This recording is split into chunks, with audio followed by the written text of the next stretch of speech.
Assalamualaikum Sobat Lansia. Apakah Anda termasuk yang setiap hari makan buah? Tahukah Anda, ternyata ada beberapa jenis buah yang bisa berbahaya jika dikonsumsi oleh orang lanjut usia? Bahkan, ada yang bisa menyebabkan gula darah melonjak, jantung berdebar, hingga stroke mendadak. Sebagian orang mengira semua buah itu sehat. Padahal, bagi lansia, tubuh sudah tidak sekuat dulu lagi dalam memproses zat-zat tertentu. Dan yang lebih mengejutkan, buah-buah ini sering dianggap aman, padahal sebenarnya menyimpan risiko serius. Sebelum kita mulai, tulis di komentar, dari mana Anda menonton video ini? Kami ingin mengenal Sobat Lansia dari seluruh penjuru Indonesia. Dan jangan lupa klik like dan subscribe, agar lebih banyak orang tahu info penting ini.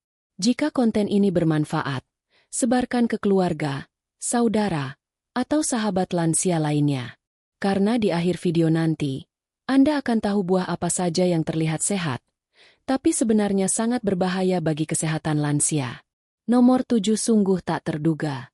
Durian, buah berduri dengan aroma yang khas ini sangat digemari banyak orang, tidak hanya anak muda, tapi juga para lansia. Rasanya manis legit, daging buahnya lembut, dan katanya bisa memberi tenaga. Tapi, di balik kenikmatan itu, durian ternyata menyimpan bahaya tersembunyi, terutama bagi Anda yang sudah lanjut usia. Menurut para ahli gizi dan penelitian dari berbagai jurnal kesehatan, durian mengandung kadar gula dan lemak yang sangat tinggi. Dalam satu porsi kecil durian, kandungan gulanya bisa mencapai 30 gram. Itu setara dengan 2 sendok makan gula pasir. Bayangkan jika seorang lansia dengan diabetes mengonsumsinya tanpa kontrol, kadar gula darah bisa melonjak tajam dalam waktu singkat. Ini sangat berisiko, bisa menyebabkan pusing, mual, bahkan kehilangan kesadaran. Tak hanya itu, kandungan alkohol alami pada durian juga bisa menyebabkan jantung berdebar, tekanan darah meningkat, dan rasa panas berlebih di tubuh. Lansia yang punya riwayat darah tinggi atau jantung sangat rentan terhadap efek ini. Bahkan, ada kasus lansia yang mengalami sesak napas mendadak setelah makan durian berlebihan. Dalam beberapa kejadian medis yang tercatat di rumah sakit, beberapa pasien lansia datang dengan keluhan tubuh gemetar, kepala terasa berat, dan sulit bernapas, setelah makan durian bersamaan dengan makanan berlemak seperti rendang atau santan. Kombinasi ini ternyata membuat kerja jantung dan ginjal lebih berat, apalagi pada tubuh lansia yang sudah melemah secara alami. Ada juga yang percaya bahwa makan durian bisa menambah vitalitas. Tapi hati-hati, justru jika dikonsumsi tanpa pengawasan, durian bisa membuat tekanan darah melonjak tinggi secara tiba-tiba. Itulah sebabnya dokter spesialis gizi selalu menyarankan lansia untuk membatasi konsumsi durian, atau bahkan menghindarinya sepenuhnya jika memiliki riwayat penyakit jantung dan hipertensi. Jika Anda masih tetap ingin mencicipi durian, pastikan hanya dalam jumlah kecil dan tidak dikombinasikan dengan makanan tinggi kolesterol. Minum air putih yang cukup, dan jangan makan saat perut kosong atau setelah makan obat tertentu. Kita sering mendengar pepatah, yang enak belum tentu menyehatkan. Dan dalam kasus durian, pepatah itu sangat tepat. Apalagi bagi lansia yang tubuhnya sudah mulai melemah, memilih makanan bukan hanya soal rasa, tapi soal keselamatan. Apakah Anda atau orang tua Anda termasuk penggemar durian? Mulai sekarang, pertimbangkan lagi sebelum makan durian, apalagi dalam jumlah banyak. Kesegaran sesaat tidak sebanding dengan risiko yang mungkin ditanggung tubuh dalam jangka panjang. Durian memang raja buah. Tapi bagi lansia, durian bisa berubah menjadi raja masalah. Nangka dikenal sebagai buah tropis yang harum dan menggugah selera. Banyak lansia menyukai buah ini karena teksturnya yang empuk, rasanya yang manis, dan bisa dinikmati langsung atau dijadikan campuran kolak dan es buah. Tapi hati-hati, justru karena terlalu manis, nangka bisa menjadi musuh dalam diam, terutama bagi para lansia yang rentan terhadap masalah metabolik. Menurut data dari International Journal of Food Sciences and Nutrition, nangka memiliki indeks glikemik yang tinggi, yaitu sekitar 75 hingga 85. Tergantung tingkat kematangan buah. Ini berarti, ketika lansia memakan nangka, kadar gula darah mereka bisa naik drastis dalam waktu singkat. Dan bagi mereka yang memiliki diabetes tipe 2 atau pradiabetes, Ini sangat berisiko. Tidak sedikit kejadian di mana lansia dilarikan ke rumah sakit setelah mengalami gejala seperti pusing berat, gemetar, bahkan hilang kesadaran, setelah menyantap nangka matang dalam jumlah besar. Yang membuat lebih berbahaya, nangka seringkali dianggap aman karena buah alami, padahal secara ilmiah, kandungan fruktosa dan glukosanya sangat tinggi. Nangka juga memiliki kandungan serat yang padat, yang sebenarnya baik, tapi bisa menjadi bermasalah bila dikonsumsi dalam jumlah berlebihan, terutama bagi lansia yang mengalami penurunan fungsi pencernaan. Perut kembung, begah, atau bahkan konstipasi bisa terjadi, apalagi jika dikonsumsi saat cuaca panas dan tubuh kurang cairan. Lebih jauh lagi, nangka mengandung zat aktif tertentu yang bisa berinteraksi negatif dengan obat-obatan, terutama pada lansia yang mengonsumsi obat diabetes oral atau insulin. Efek kombinasi antara nangka dan obat bisa menyebabkan fluktuasi kadar gula darah yang tidak terkontrol, dan ini sangat membahayakan. Dalam wawancara dengan seorang dokter spesialis penyakit dalam di salah satu rumah sakit di Jakarta, beliau menyebutkan bahwa buah nangka memang enak dan kaya nutrisi, tapi tidak semua tubuh cocok, terutama bagi lansia dengan kondisi kronis. Yang penting adalah kesadaran. Jangan karena buah itu alami lalu dianggap bebas risiko. Sayangnya, banyak keluarga yang kurang paham dan terus memberikan nangka dalam bentuk olahan manis seperti kolak santan, tape nangka, atau campuran sirup, yang makin menambah kadar gula. Ini sama saja dengan memberi bom gula pada tubuh lansia. Jika memang ingin makan nangka, sangat disarankan untuk makan dalam jumlah sangat kecil, dan hanya sesekali, bukan setiap hari. Pastikan juga tidak dikombinasikan dengan makanan tinggi karbohidrat atau makanan berat lainnya. Dan lebih penting lagi, cek kadar gula darah secara berkala, apalagi jika Anda atau orang tua Anda memiliki riwayat diabetes. Nangka memang lezat, wanginya menggoda, tapi jangan sampai kenikmatannya menutupi bahaya yang tersembunyi di dalamnya. Apalagi jika tubuh sudah tidak sekuat dulu. Karena bagi lansia, satu kesalahan kecil dalam makanan bisa berdampak sangat besar. Pepaya dikenal sebagai buah kaya serat yang membantu pencernaan. Banyak orang menyarankan pepaya untuk mengatasi sembelit, terutama pada lansia yang mulai mengalami perlambatan sistem cerna. Tapi, tahukah Anda bahwa pepaya muda justru bisa sangat berbahaya bagi lansia? Di balik rasa pahitnya yang khas, pepaya muda mengandung senyawa lateks alami, atau getah pepaya, yang sebenarnya bersifat enzimatik kuat. Zat ini, secara alami, memang bisa memecah protein. Namun, jika masuk ke tubuh lansia dalam jumlah berlebihan, bisa menyebabkan gangguan lambung serius, bahkan iritasi pada saluran pencernaan. Menurut hasil penelitian dalam jurnal Food and Chemical Toxicology, papain yang terkandung dalam pepaya muda memang bermanfaat sebagai pelunak daging. Tapi pada manusia, terutama lansia yang lambungnya lebih sensitif, papain bisa merusak lapisan mukosa lambung, menyebabkan mual, nyeri perut, hingga diare berat. Dalam kondisi kronis, ini bisa menyebabkan dehidrasi, yang sangat berbahaya bagi tubuh lansia. Selain itu, pepaya muda mengandung zat yang bisa memicu alergi, terutama pada mereka yang sensitif terhadap lateks. Reaksi ini bisa muncul dalam bentuk ruam, gatal-gatal, atau bahkan sesak napas. Sayangnya, reaksi ini sering tidak terdeteksi langsung karena muncul beberapa jam setelah konsumsi. Dan ketika muncul, lansia mungkin tidak menyadari bahwa penyebabnya adalah pepaya muda yang dimakan sebelumnya. Di banyak daerah, pepaya muda sering dijadikan sayur lodeh atau tumisan, apalagi di musim panen. Rasanya gurih, apalagi jika dimasak dengan santan. Tapi, ketika dikonsumsi dalam jumlah banyak, dan apalagi dimasak tidak benar-benar matang, residu getahnya masih bisa tertinggal, masuk ke lambung, dan menimbulkan gangguan. Yang juga perlu diperhatikan, pepaya muda bersifat laksatif, artinya dapat mempercepat pergerakan usus. Untuk lansia yang sering minum obat-obatan harian, seperti penurun tekanan darah, pengencer darah, atau vitamin, pepaya muda bisa mengurangi penyerapan obat. Akibatnya, obat tidak bekerja optimal, dan penyakit yang seharusnya terkendali malah kambuh kembali.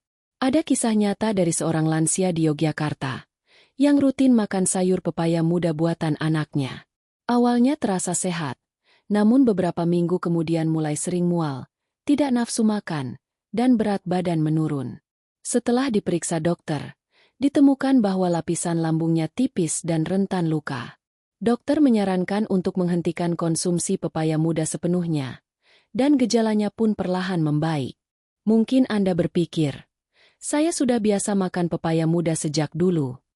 Tapi ingat, tubuh kita berubah seiring usia. Apa yang dulunya terasa biasa, kini bisa menjadi sumber masalah. Terutama jika Anda memiliki riwayat MAC, gangguan pencernaan, atau sedang dalam masa pemulihan penyakit. Jika ingin tetap mengonsumsi pepaya, pilih yang sudah matang dan berwarna jingga, karena kandungan papainya jauh lebih rendah, dan manfaat seratnya tetap terjaga. Jangan mempertaruhkan kesehatan hanya karena ingin mengikuti kebiasaan lama.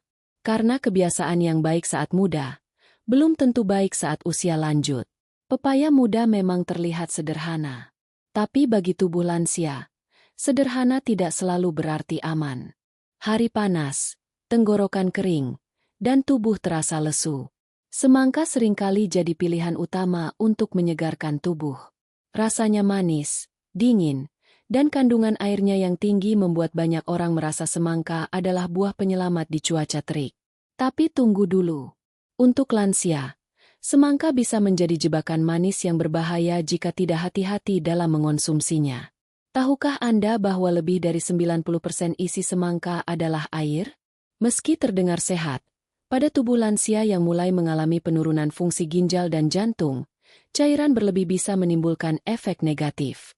Terlalu banyak konsumsi semangka bisa menyebabkan kelebihan cairan dalam tubuh, atau dikenal dengan istilah medis, hipervolemia. Ini bisa memicu tekanan darah turun drastis, tubuh terasa sangat lemas, bahkan pingsan mendadak. Dalam catatan medis dari beberapa rumah sakit rujukan lansia di Indonesia, ada kasus di mana seorang nenek usia 76 tahun dilarikan ke IGD setelah mengalami kelelahan parah, kepala ringan, dan tekanan darahnya turun hingga di bawah 90. Setelah ditelusuri, ternyata sang nenek menghabiskan hampir setengah buah semangka besar sendirian pada siang hari. Dia pikir itu akan menyegarkan tubuhnya, padahal justru membuat sistem elektrolitnya terganggu. Semangka juga memiliki kandungan fruktosa alami yang cukup tinggi. Bagi lansia yang memiliki kondisi pradiabetes atau diabetes, fruktosa ini bisa masuk ke aliran darah dan menyebabkan lonjakan gula, meskipun tidak secepat glukosa biasa. Tapi jika dikonsumsi dalam jumlah besar, efeknya tetap berbahaya dan memperberat kerja insulin, yang pada usia lanjut sudah tidak seoptimal dulu. Satu hal yang sering terlupakan adalah, semangka bersifat diuretik alami. Artinya, setelah makan semangka, tubuh akan cenderung lebih sering buang air kecil. Ini bisa menjadi masalah jika lansia sudah memiliki masalah buang air kecil malam hari, atau sedang mengonsumsi obat-obatan diuretik dari dokter. Kombinasi ini bisa menyebabkan dehidrasi ringan yang sulit dikenali tapi berdampak besar pada keseimbangan tubuh. Selain itu, semangka juga bisa memicu gangguan pencernaan. Pada lansia yang memiliki lambung sensitif atau mudah kembung, makan semangka dalam kondisi dingin dari kulkas bisa menyebabkan perut kram, mules, bahkan mencret. Dan jika lansia memiliki riwayat penyakit asam lambung, asupan cairan dingin dari semangka bisa memicu naiknya asam lambung secara tiba-tiba. Dalam wawancara dengan seorang dokter gizi klinik di Bandung, beliau menegaskan, semangka tidak berbahaya jika dimakan dalam jumlah kecil, tapi seringkali orang menganggap karena semangka itu buah dan mengandung air, maka bisa dimakan sebanyak-banyaknya. Itulah yang keliru. Untuk mengonsumsi semangka secara aman, lansia disarankan untuk tidak mengonsumsinya lebih dari 1 irisan besar dalam sehari, dan hindari memakannya dalam keadaan sangat dingin. Pastikan juga tidak dikonsumsi berbarengan dengan obat, terutama obat darah tinggi atau obat jantung, karena dapat mempercepat penyerapan dan memicu efek samping. Semangka memang menyegarkan, apalagi di tengah cuaca panas. Tapi kesegaran sesaat bisa berujung pada kelemahan tubuh, pusing, atau bahkan kehilangan kesadaran. Maka, bijaklah dalam memilih. Karena bagi lansia, yang dibutuhkan bukan hanya makanan yang enak, tapi juga makanan yang selaras dengan kemampuan tubuh. Semangka, si penyegar manis, bisa berubah menjadi buah yang melemahkan, jika tidak dikonsumsi dengan penuh kesadaran. Mangga adalah salah satu buah tropis yang paling digemari oleh orang Indonesia. Baunya harum, teksturnya lembut, dan rasanya manis memanjakan lidah. Terlebih saat sedang musim mangga, banyak lansia yang ikut menikmati buah ini karena dianggap sebagai sumber vitamin dan penambah selera makan. Tapi siapa sangka, mangga yang terlalu matang justru bisa menjadi jebakan berbahaya, terutama bagi tubuh lansia yang mulai rentan terhadap gangguan metabolisme. Mangga yang matang sekali, apalagi sampai terlalu lunak dan manis, memiliki kadar gula alami yang sangat tinggi. Dalam satu buah mangga besar yang benar-benar matang, kandungan fruktosa dan glukosa bisa mencapai lebih dari 45 gram, melebihi batas aman asupan gula harian bagi orang lanjut usia. Untuk lansia yang memiliki diabetes atau pradiabetes, ini sangat membahayakan. Karena lonjakan gula darah bisa terjadi sangat cepat, dan tubuh tidak punya cukup insulin untuk menetralkannya.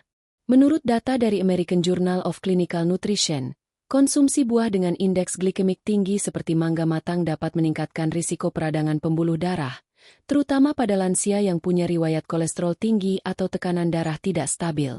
Efeknya tidak langsung terasa saat makan, tapi beberapa jam setelahnya, lansia bisa mengalami gejala seperti lemas, jantung berdebar, mata berkunang-kunang, dan nyeri kepala. Yang juga sering tidak disadari adalah, mangga matang bisa memperparah masalah ginjal. Buah ini kaya akan kalium dan gula buah, yang bisa memperberat kerja ginjal dalam menyaring dan menyeimbangkan cairan tubuh. Bagi lansia yang sudah memiliki riwayat gangguan fungsi ginjal, mengonsumsi mangga matang terlalu banyak bisa menyebabkan pembengkakan tubuh, nyeri pinggang, dan penurunan fungsi ginjal secara mendadak. Selain itu, mangga matang juga mengandung zat yang bisa merangsang asam lambung. Beberapa lansia yang memiliki masalah MA atau GERD mengeluhkan rasa terbakar di dada, sendawa asam, dan nyeri perut setelah mengonsumsi mangga yang terlalu matang, terutama jika dimakan saat perut kosong. Ada satu kasus menarik yang terjadi di Surabaya. Seorang lansia usia 80 tahun mengalami penurunan kesadaran setelah menyantap 2 buah mangga manis yang besar di pagi hari. Keluarganya mengira itu hanya karena kelelahan. Tapi setelah diperiksa, ternyata kadar gula darahnya melonjak ke angka yang sangat tinggi, dan membuatnya mengalami hiperglikemia akut. Butuh waktu 2 hari perawatan intensif untuk menstabilkan kondisinya. Penting dipahami bahwa rasa manis yang memanjakan lidah tidak selalu berarti sehat bagi tubuh. Manis pada buah matang bukan sekadar soal rasa, tapi soal komposisi gula alami yang bisa berdampak buruk bila dikonsumsi sembarangan oleh tubuh lansia yang tidak sekuat dulu. Bila ingin tetap mengonsumsi mangga, pilihlah yang tidak terlalu matang, atau potong dalam porsi kecil dan konsumsi bersama makanan berserat lain agar penyerapan gulanya lebih lambat. Jangan makan mangga sebagai satu-satunya camilan dalam jumlah besar, dan hindari mangga yang sangat lembek, berair, dan manis pekat. Ingat, mangga bisa menjadi sahabat atau musuh, tergantung seberapa banyak dan seberapa sering Anda mengonsumsinya. Terutama bagi lansia, kenikmatan sesaat dari buah manis tidak sebanding dengan risiko kesehatan jangka panjang yang bisa mengancam kapan saja. Mangga yang terlalu matang memang menggoda. Tapi bagi lansia, ia bisa menjadi buah yang menjebak, diam-diam mengganggu kesehatan tubuh dari dalam. Salak, atau yang sering disebut juga sebagai buah ular karena kulitnya yang bersisik, adalah salah satu buah khas Indonesia yang banyak tumbuh di pekarangan rumah. Teksturnya renyah, rasanya manis agak sepat, dan sering dijadikan camilan sehat oleh banyak keluarga, termasuk lansia. Tapi siapa sangka, buah yang kelihatan aman ini bisa jadi ancaman nyata bagi sistem pencernaan lansia, terutama jika dikonsumsi secara berlebihan. Salak memiliki kandungan serat yang sangat tinggi, terutama serat tak larut air. Artinya, serat ini tidak mudah larut dalam sistem pencernaan dan membutuhkan kerja ekstra dari usus untuk bisa dikeluarkan. Bagi orang muda dengan metabolisme normal, hal ini mungkin tidak jadi masalah. Tapi pada lansia, fungsi usus sudah melambat, gerakan peristaltik melemah, dan seringkali tidak cukup cairan untuk membantu proses pencernaan. Akibatnya, salak bisa menumpuk dalam usus dan memicu sembelit parah. Dalam catatan klinik geriatri, ada banyak kasus lansia yang mengalami konstipasi kronis karena sering mengonsumsi salak sebagai camilan harian. Mereka mengira salak adalah buah, dan semua buah pasti sehat. Padahal, justru karena tekstur salak yang keras dan berserat kasar, ia sulit dicerna oleh sistem pencernaan yang sudah menua. Gejala yang sering muncul adalah perut terasa penuh, begah, susah buang air besar, bahkan bisa sampai buang air berdarah karena tekanan dalam usus meningkat. Tak jarang, sembelit akibat salak juga menyebabkan penumpukan gas dalam perut, membuat lansia mengalami nyeri dan kembung yang hebat. Dalam kondisi tertentu, ini bisa berkembang menjadi usus tersumbat, kondisi serius yang memerlukan penanganan medis segera. Selain itu, banyak orang tidak tahu bahwa kulit ari salak, yakni bagian tipis yang menyelimuti daging buah, sebenarnya sangat penting untuk membantu proses pencernaan. Tapi sayangnya, banyak orang lansia yang membuang kulit ari ini sebelum makan salak, karena merasa tidak nyaman di lidah. Padahal, tanpa kulit ari, pencernaan akan makin kesulitan, karena serat salak semakin keras dan tidak seimbang dengan kebutuhan tubuh. Di sisi lain, salak juga mengandung zat tanin yang cukup tinggi. Tanin ini bersifat mengeras dan mengikat, dan jika masuk ke usus dalam jumlah banyak, bisa menghambat penyerapan zat gizi lain, seperti zat besi dan kalsium. Efeknya, lansia bisa mengalami lemas, kekurangan energi, dan mudah pusing karena tubuh kekurangan nutrisi penting. Ada cerita nyata dari seorang kakek di Jawa Tengah yang setiap pagi rutin makan 5 hingga 7 buah salak sebagai camilan. Awalnya baik-baik saja, tapi setelah 2 minggu, beliau mengalami sembelit berat dan dirawat di puskesmas. Dokter menyarankan untuk menghentikan konsumsi salak dan memperbanyak air putih serta buah lain yang lebih lembut. Setelah beberapa hari, kondisinya pun kembali normal. Lalu, bagaimana sebaiknya? Jika ingin makan salak, pastikan dalam jumlah sangat terbatas, maksimal 1 atau 2 buah dalam sehari, dan pastikan memakan kulit arinya. Jangan makan salak bersamaan dengan makanan keras atau rendah air. Dan yang terpenting, minum air putih yang cukup, minimal 8 gelas sehari agar usus tetap terhidrasi dan mampu mencerna serat kasar seperti salak. Jangan sampai niat untuk makan sehat malah berubah menjadi masalah serius.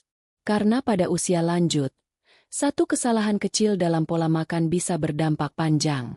Dan salak, si buah renyah itu, bisa menjadi penyebab utama pencernaan jadi kacau jika tidak dikendalikan. Salak memang tradisional, lokal, dan murah.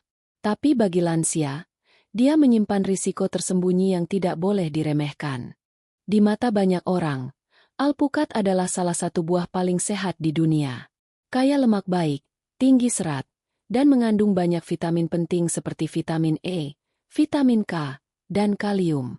Bahkan, di berbagai artikel kesehatan, alpukat sering disebut sebagai superfood, atau makanan super yang sangat direkomendasikan untuk segala usia.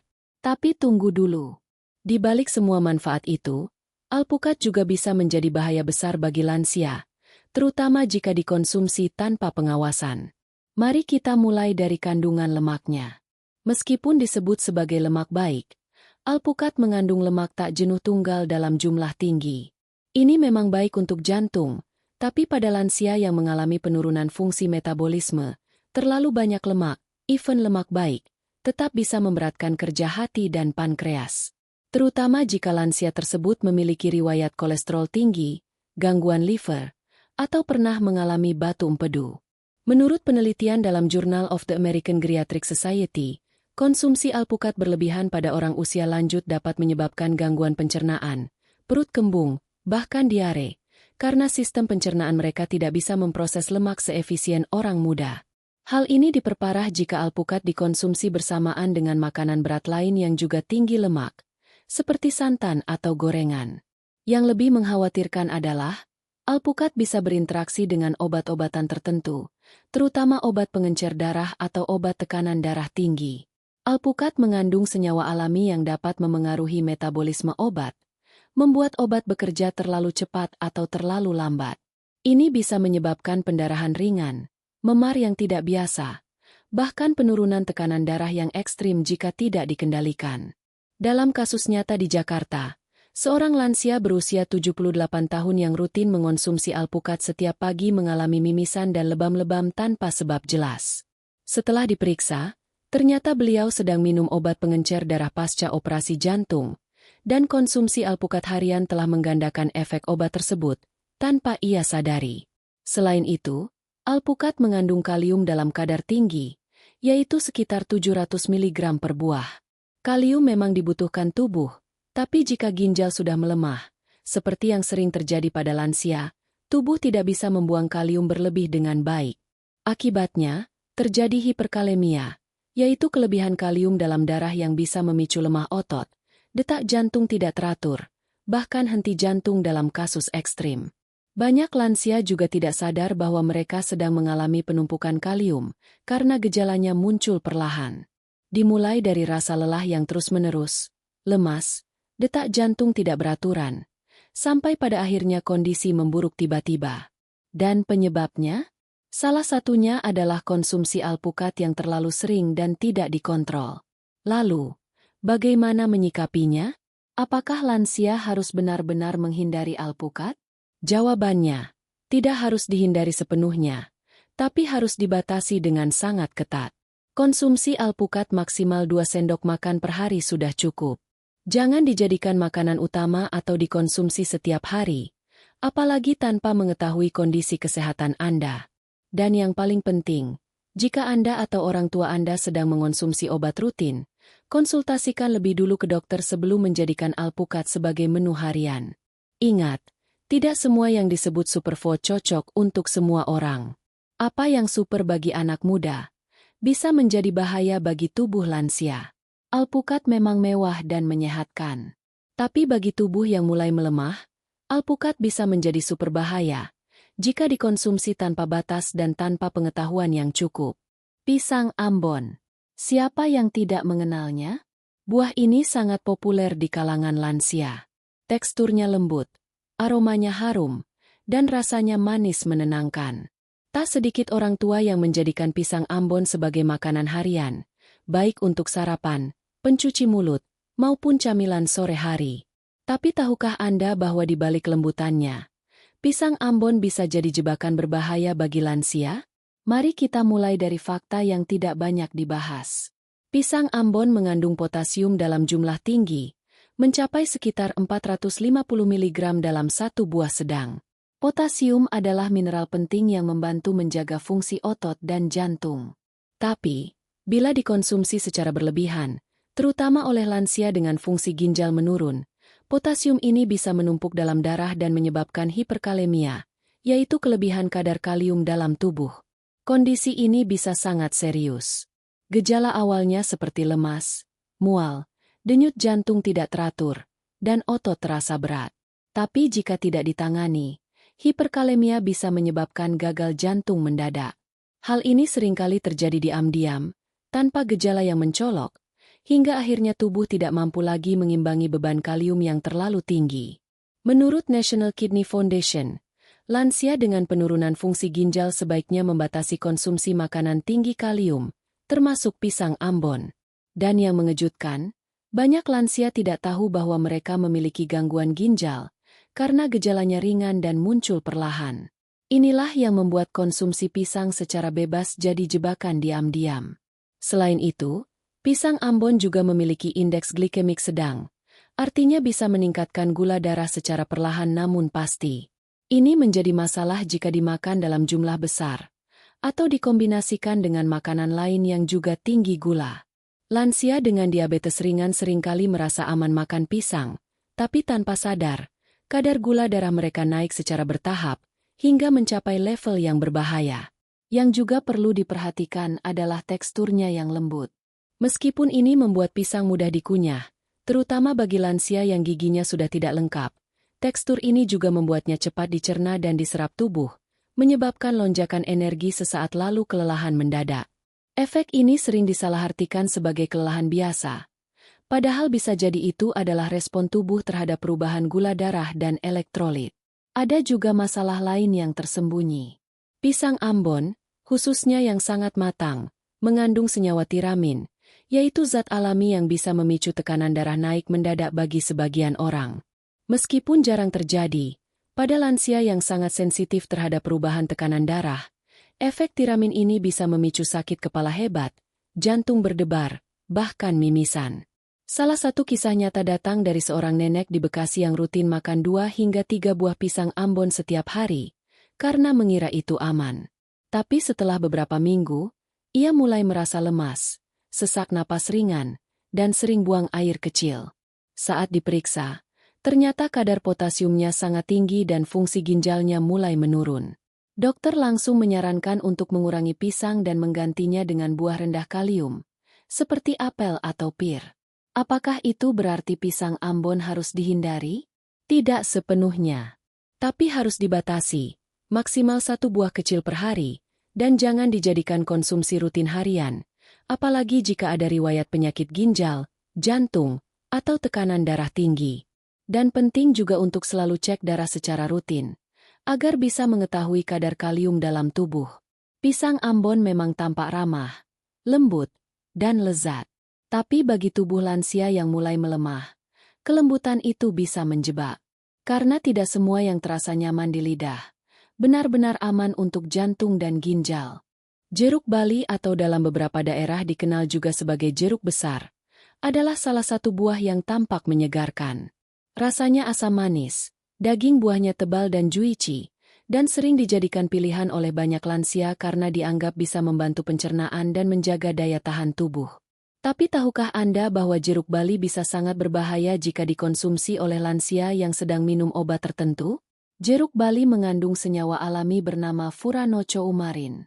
Zat ini tidak berbahaya bagi orang sehat, tapi jika dikonsumsi bersamaan dengan obat-obatan tertentu, terutama obat tekanan darah, kolesterol, dan jantung, ia bisa menyebabkan reaksi kimia yang memperkuat efek obat secara berlebihan.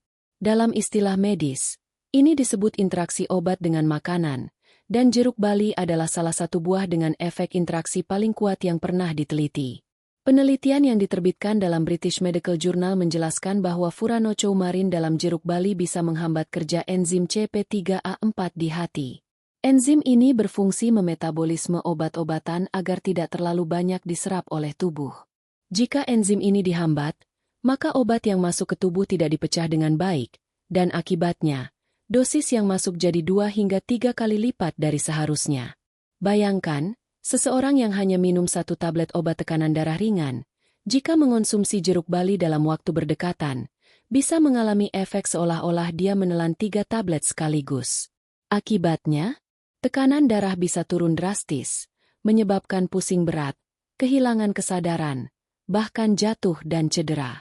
Beberapa kasus menunjukkan efek ini muncul dalam waktu hanya 1 jam setelah makan jeruk Bali. Dan bahayanya, efek interaksi ini bisa bertahan hingga 72 jam, meskipun jeruk Bali hanya dimakan 1 kali. Artinya, jika lansia makan jeruk Bali hari ini, lalu baru minum obat 2 hari kemudian, efeknya masih bisa muncul. Dan karena tidak semua orang tahu ini, banyak lansia yang tidak menghubungkan gejala lemas, detak jantung tidak beraturan, atau pingsan dengan jeruk Bali yang mereka makan sebelumnya. Jeruk Bali juga mengandung asam sitrat yang tinggi, yang bisa memperparah kondisi asam lambung. Bagi lansia dengan riwayat MA atau GERD, konsumsi jeruk Bali bisa menyebabkan sensasi terbakar di dada, sendawa asam, bahkan mual dan muntah. Apalagi jika dimakan saat perut kosong, risiko iritasinya semakin tinggi. Ada satu kisah yang cukup mengejutkan. Seorang pria lansia di Medan, 71 tahun, yang rutin minum obat jantung, mengeluhkan detak jantungnya tiba-tiba tidak stabil dan tubuhnya sangat lemas. Setelah dicek, ternyata tekanan darahnya terlalu rendah. Ia mengaku hanya makan 1 buah jeruk Bali besar sehari sebelumnya. Dokternya langsung tahu bahwa ini adalah interaksi obat yang diperparah oleh jeruk Bali. Dan sejak itu ia dilarang makan buah tersebut selama menjalani pengobatan. Lantas, apakah jeruk Bali harus dihindari sepenuhnya oleh lansia? Jawabannya, jika sedang minum obat rutin, sangat disarankan untuk menghindari jeruk Bali. Terutama obat jenis statin untuk kolesterol, obat tekanan darah seperti amlodipin atau nifedipin, dan obat jantung seperti verapamil atau digoxin. Konsultasikan dengan dokter Anda jika ragu, karena efek interaksi ini bisa berbeda untuk setiap individu. Untuk alternatif, lansia bisa memilih buah jeruk biasa yang tidak terlalu asam, atau buah seperti apel dan pir yang tidak berinteraksi dengan obat. Dan ingat, tidak semua buah jeruk aman hanya karena bentuknya mirip. Jeruk bali punya kandungan kimia yang sangat unik dan kuat. Jeruk bali mungkin terlihat seperti buah sehat, segar, dan menyenangkan. Tapi bagi tubuh lansia yang sedang menjalani terapi obat, jeruk bali bisa menjadi ancaman tersembunyi yang tidak disangka-sangka. Buah besar, rasa segar, tapi efeknya bisa sekuat racun jika tidak hati-hati. Sobat lansia yang dirahmati Allah, kita telah membahas satu persatu 9 buah yang tampaknya sehat, tapi bisa membawa risiko besar jika dikonsumsi oleh orang lanjut usia tanpa pengawasan. Mulai dari durian yang memicu jantung berdebar, nangka yang mengacaukan gula darah, hingga jeruk bali yang diam-diam bisa membuat obat menjadi racun dalam tubuh. Semua ini bukan untuk menakut-nakuti, tapi untuk membuka mata kita bersama, bahwa menjaga kesehatan lansia bukan hanya soal obat dan istirahat, tapi juga tentang apa yang dimakan setiap hari. Karena tubuh lansia bukan lagi seperti dulu. Organ-organ dalam sudah bekerja lebih lambat. Daya tahan tubuh pun mulai menurun. Maka, setiap makanan yang masuk bisa menjadi penolong, atau justru menjadi pemicu penyakit. Buah memang anugerah dari Allah. Tapi seperti semua anugerah lainnya, ia perlu digunakan dengan ilmu dan kehati-hatian. Bahkan makanan terbaik di dunia pun, jika dikonsumsi tanpa batas dan tanpa pengertian, bisa membawa malapetaka. Jadi, setelah menonton atau mendengarkan seluruh seri ini, mari kita mulai langkah kecil. Periksa kembali buah apa yang biasa disajikan di rumah untuk orang tua. Perhatikan obat apa yang sedang diminum. Dan yang paling penting, selalu konsultasikan ke dokter atau ahli gizi sebelum menjadikan buah tertentu sebagai konsumsi harian. Jangan sungkan untuk berbagi informasi ini ke keluarga, saudara, atau teman lansia lainnya. Karena bisa jadi, satu langkah kecil Anda hari ini menyelamatkan nyawa orang yang Anda sayangi. Kami ucapkan terima kasih kepada semua sobat lansia yang telah menyimak hingga akhir. Jika Anda merasa informasi ini bermanfaat, jangan lupa untuk like, share, dan subscribe agar lebih banyak orang bisa belajar bersama di sini. Dan seperti biasa, sebelum berpisah, kami ingin tahu, dari mana Anda menonton atau mendengarkan kisah ini? Tulis di kolom komentar. Dan mari kita saling sapa dan menguatkan sesama sobat lansia dari berbagai pelosok negeri. Semoga Allah selalu menjaga kesehatan Anda, memudahkan langkah-langkah baik Anda, dan memberi umur panjang yang barokah. Sampai jumpa di seri edukasi selanjutnya. Wassalamualaikum warahmatullahi wabarakatuh.